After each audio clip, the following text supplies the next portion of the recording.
the very foundation of the people of God, the scriptures form who we are and what we're to do. Home groups are not a new idea that sprung up in the last 30 years. The church has been meeting in groups for nearly 2,000 years. It's just our turn to enter into this ancient stream. There are signposts that help us understand how we are to interact with one another and the world around us. In Genesis 12, God tells Abraham that I'm going to bless you so that you will be a blessing to all the people. God sets apart the Israelites so that they would be a picture to the nations of what it looks like to follow after God. Even in exile, where they didn't have much cultural favor, he tells them to plant gardens, to work for the good of the city. And of course, Jesus in the New Testament picks up on this idea, and he draws the 12 disciples together. And out of those 12, you and I are here. And so Jesus changed their life. He said things like, "A new commandment I give to you, that you love one another, just as I have loved you. You also are to love one another. By this, all people will know that you are my disciples, if you have love for one another." He says that in John 13. And so Jesus shows us here that we don't come together just for the sake of ourselves. No, we come together for the sake of others too. The scriptures don't know a people of God who only focus on one another or only focus on everyone else. Jesus brings these two focuses together, and he puts them in unison together. That is the power of a smaller group of people. But I want you to notice who Jesus is talking to here. It's a ragtag crew. On one side, you have Simon the Zealot, who believed that it was his righteous mission to physically overthrow the Roman oppression of the Jewish people. In fact, it's likely that he started following Jesus because he had the expectation was that this Messiah would be a conquering king who would restore a physical kingdom on earth.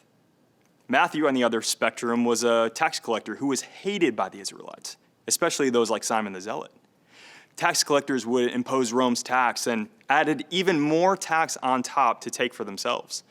It's safe to say these two brothers hated each other, to the point where I don't know if we have two parties that are equivalent to in our day. Jesus looks at these two men, and he says, love one another.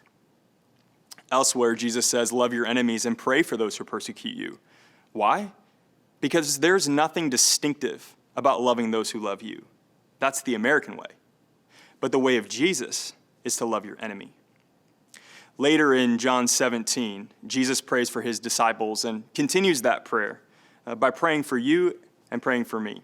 He says, I do not ask for these only, but also for those who will believe in me through their word, that they may be one, just as you, Father, are in me, and I in you, that they may be one in us, so that the world may believe that you have sent me.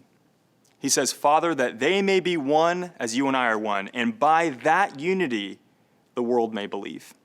And of course, in Acts 2, 42 through 47, it's the classic small groups passage. But something that never stuck out to me until recently was the one that actually leads to the other. They devoted themselves to the teaching, to the fellowship, to the breaking of bread, and to prayer. But now notice verse 47. And as they were doing these things, the Lord added to their number day by day those who were being saved. And so there is something that's distinctive about Christianity, about the love of the people of God. You see, one actually leads to the other. But notice in each of our passages, by this is the connector statement, so that, and the Lord added. So as we love one another, it actually leads to the Great Commission. That's the purpose of groups here at TBC, to practice the one another's and to share the gospel together. Now I'll close with this story. We had a group member's mom who was not a follower of Jesus. They continually come to their group. And over time, the leader said to the unbelieving mom, we love that you're here, but we also know that you don't believe what we believe about Jesus. What keeps you coming back? And she looked at them and said, no one's ever loved me like you have loved me. Man, that is rich, deep, powerful love of one another that was attractive to her. So there was something distinctive, set apart, if you will, about the love that she experienced through their group. See, group, it's not about you. It's not about me. It's about the collective you that comes together to create a space to love one another and to pursue mission. By this, all nations will know that the Father sent the Son.